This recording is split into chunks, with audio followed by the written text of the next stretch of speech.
Nightcast. Stephen Lloyd Gilbreth brings you the current news from the world today and how it relates to Bible prophecy. Understanding the end-time events leading to the peaceful world tomorrow. Ladies and gentlemen, Stephen Lloyd Gilbreth. Good evening, friends, and welcome to this January 28 edition of Nightcast. A magnitude 5.7 earthquake struck 25 miles southwest of Ferndale, Humboldt County, California, this afternoon. In fact, just a little while ago. We're on a little later than usual tonight, friends, because, as some of you know, we've been struggling with our equipment and our software and our encoders for the past 3 or 4 days with it having audio stuttering problems. I believe that we've got it fixed tonight. I was planning to do a short live stream, just long enough to find out if we've fixed the audio stuttering as I believe we have. But then this earthquake just struck. I've put a few calls out to friends and people I know up in Northern California. Haven't been able to reach anyone there. So I'm a little bit concerned about it. The U.S. Geological Survey reported the quake was 40 miles southwest of Eureka.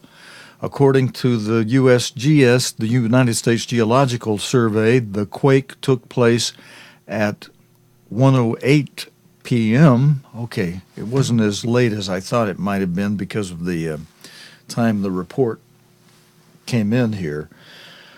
Lieutenant Wayne, so that happened this afternoon, local time, just afternoon, 1:08 p.m. at California time. Lieutenant Wayne Hanson of the Humboldt County Sheriff's Office says no damage or injuries were immediately reported, according to the Associated Press.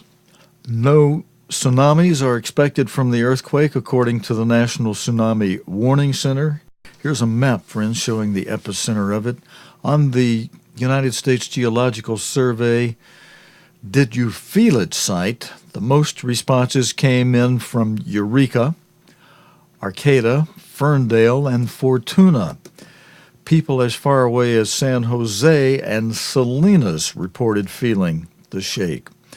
The California Office of Emergency Services, California OES, tweeted that a room full of public safety officials felt the 5.7 earthquake that shook Humboldt County a few minutes ago.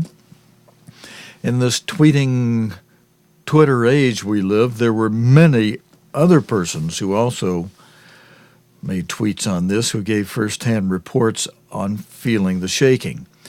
A strong 6.8 earthquake struck 50 miles off the coast from Eureka last March, but there were no reports of damage or risk of a tsunami in that earthquake either. The quake's depth and distance from the shore reduced its impact, experts say. And then I do have, I created a map because I was hoping to hear from a friend of mine who lives, well, he's about 300 miles from the epicenter in Eureka in Humboldt County. He's in Stockton, so I made this little map just in case I was able to reach him on the phone, but so far I haven't been able to reach him. And friends, I noticed that it looks like our volume may be a little lower than normal tonight, so I'm going to crank this up and see if this will make a little difference for a setting that we may have incorrect on the microphone volume. And I tell you, as we work on these things, as I straighten problems out, we sometimes find we have others. But as you know, we've operated for over a year pretty good, but recently we've had some things we've had to struggle with and to straighten out. But some good things often come out of that. We may be getting some new equipment because of these problems that we've just had. But I've got just a few other stories on something else out of California, and then we're just going to go with a few stories tonight and sign off. Now, those few stories may take up our usual time. We'll see how it goes. There's been in California, there's been a fire in Fresno where the fire department saved 3 children who were on their own during a burning apartment fire. All 3 are still in a critical condition. They are now in the care of Child Protective Services while the police investigate the incident. Angus Crawford has this report.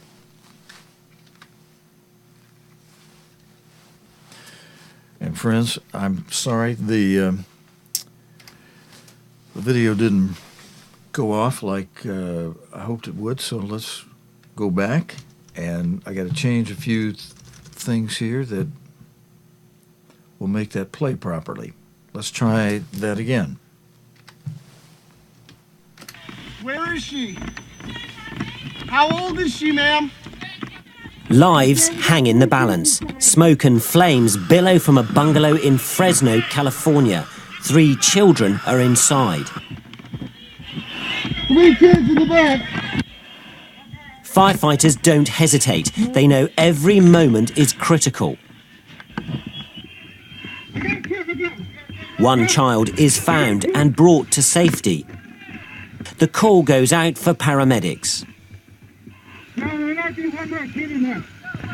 But the job isn't over. They go in again. Finally, all are safe and now in care. The fire started when they'd been left home alone by their mother.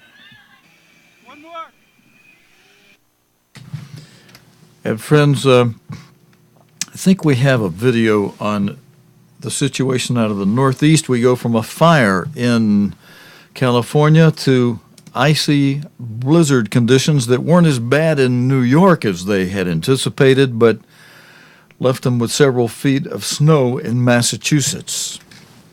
2 different cities, 2 different stories. For New York, a snowy winter's day.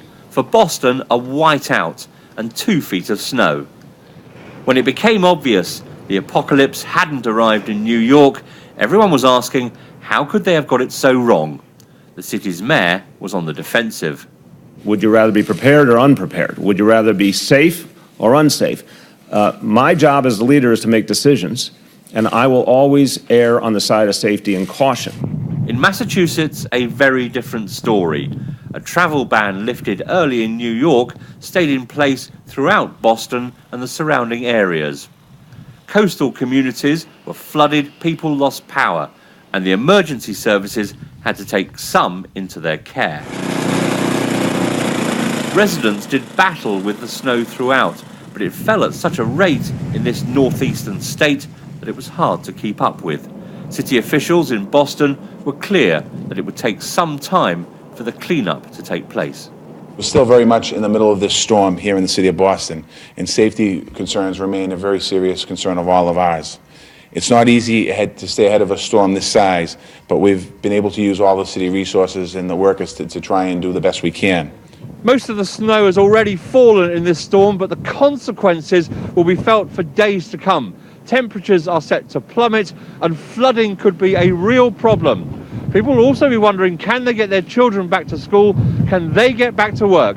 Gary O'Donoghue, BBC News, Massachusetts. And friends, in our last story for tonight comes out of the Middle East. The caption, I'll read you the caption in a moment after I tell you the title of this story, is Israel may revoke the Palestinian Authority's WAKF authority over the Temple Mount. Now, I'm going to read to you, friends, a story, an opinion by Joshua Gelernter from the Jerusalem Post. And the caption with this photograph reads, along with canceling a tax, well, actually, it's not a caption, it's just the first paragraph. Along with canceling a tax fund transfer, Israel is working on an appropriate set of responses to the Palestinian authorities joining the International Criminal Court and laying the foundation for war crimes charges against Israel. A thoroughly appropriate response would be revoking the PA's WAKF, I guess you pronounce that, Wakf authority over the Temple Mount. And there's an insert in this article, friends, that reads, "There's no reason any of this should interfere with Muslim religious observance." And then the article goes on to say, the idea of allowing exclusive Muslim control over Judaism's holiest site is, to say the least, problematic. The PA president, Mahmoud Abbas, controls the Grand Muftiship of Jerusalem. The Grand Mufti controls the WAKF, and the WAKF controls the Temple Mount. You know, friends, when I was in Israel, I think the last time I was there, which has been more than 20 years now, but I took a hike just by myself up the pathway to the Temple Mount, and as I'm going up, a security guard in plain clothes, but he's got a badge on it, says security, walks up alongside me, and he says something what I felt was extremely strange. He says to me that if you continue on up, you will be arrested and your head could be cut off. You could be killed. And, you know, he wasn't joking. He didn't get in front of me. He didn't put his hands on me. He just started walking alongside me as he tells me this. And he says, "You need to stop, turn around, and go back down, or you won't come off of this mount alive." And he said it in a normal, conversational type of tone. And I thought, did I really hear this man correctly? I'm thinking, and I recognize him and his badges as not an Israeli authority, but some kind of Arabian authority, you know, a Palestinian type authority, not Israel. But we're in Israel, as the Temple Mount. So, out of respect, I thought I can inquire about this, and if something's wrong with this, I can come back later after I have some people with me where I can do this. So I turned around and I went back down, and that sure was strange that within Israel somebody could threaten my life if I continued up to the top of this, where the Temple Mount, where the buildings were there and all. I made some inquiry, and I got very little response from it. Nobody was really hearing me. Maybe they didn't want to hear me. I don't know. But back to this news story, the idea of giving the PA authority over Israel's most important national and historic treasure is ludicrous, this article says, in the opinion. Between 1948 and 1967, for the first time in Jerusalem history, Jews were denied any access to their Jerusalem holy sites. In 1967, the Jordanian WAKF, complicit in Jordan's Judenrein policy, was allowed to retain control over the Temple Mount.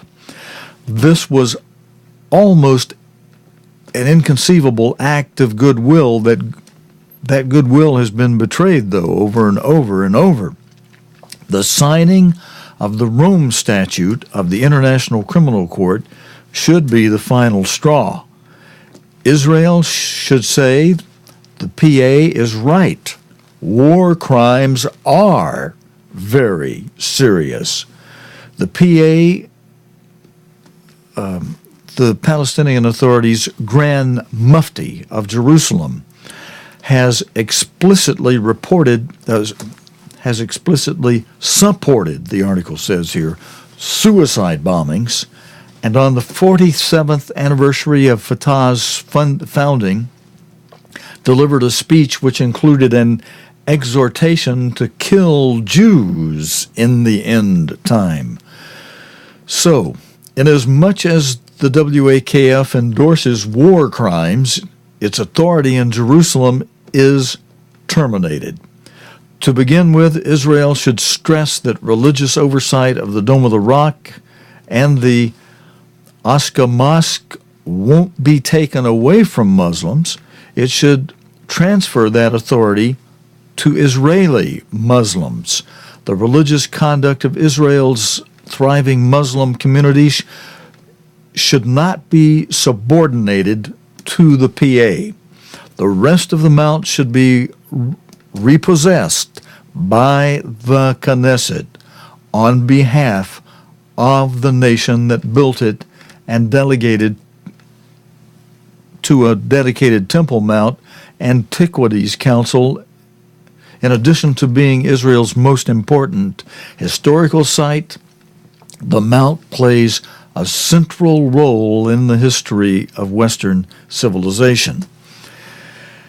Expansion of the Aqsa Mosque was already done. Let me read that again, friends. I'm reading from this opinion. Expansion of the Aqsa Mosque has already done irreparable damage to Jerusalem's historical record by exhuming and destroying parts of the mount's interior. That must stop. Archaeological preservation of the site must resume, along with archaeological study of the mount and the caves and caverns within. There is no reason any of this should interfere with Muslim religious observance. On Muslim holidays, Muslims could have exclusive access to the mount.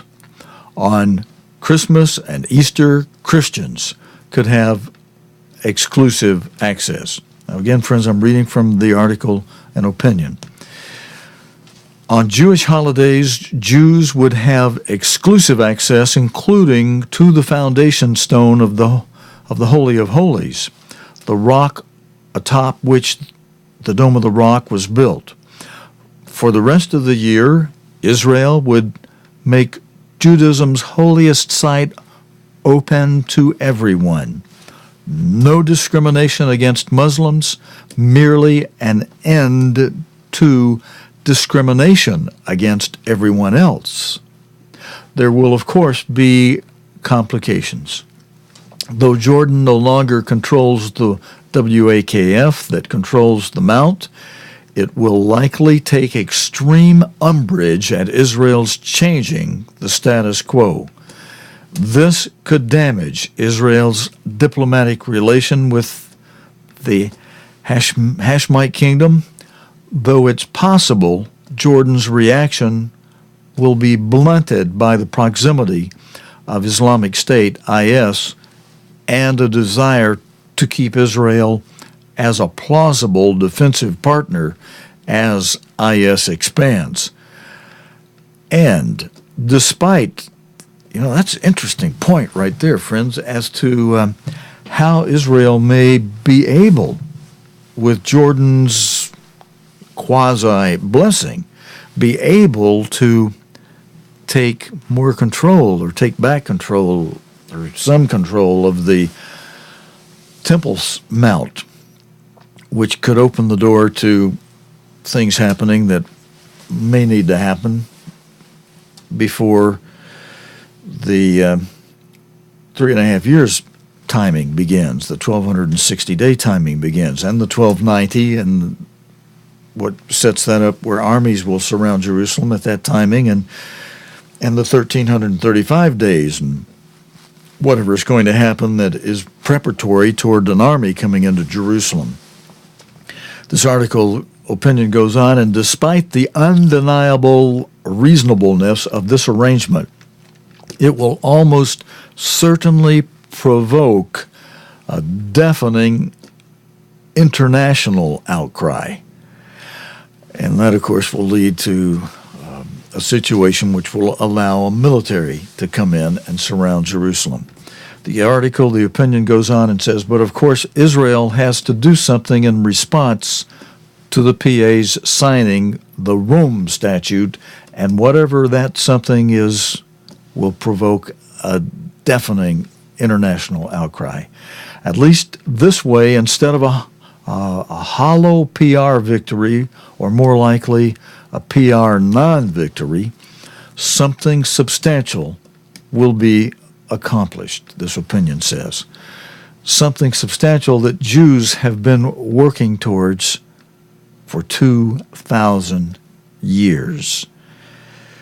And friends, with that opinion there, we will nice report for this Wednesday night. Thanks for joining me, God willing, and the creek don't rise, and hopefully our audio worked without the stuttering that it's been doing the past few nights. I believe we may have it fixed, and I hope so. And we got even better equipment and things on the way, which will just further help us to improve things with our broadcast here. Thanks again for joining me tonight for this Wednesday night edition of Nightcast. God willing, and the creek don't rise. We'll be back tomorrow night, Thursday night, with the day's current news related to the Bible and prophecy. Let's see, where do I have that Nightcast thing? Let me make sure. There it is, right there. We'll be back again tomorrow night, God willing, with the day's current news related to the Bible and prophecy here on Nightcast. Until next time, your host, Stephen Lloyd Gilbreth, saying, good night, friends. You have been watching Nightcast with Stephen Lloyd Gilbreth. Nightcast can be seen Sunday through Thursday nights here on cogtv.org. Tonight's program is also available anytime on demand in the cogtv.org video archive.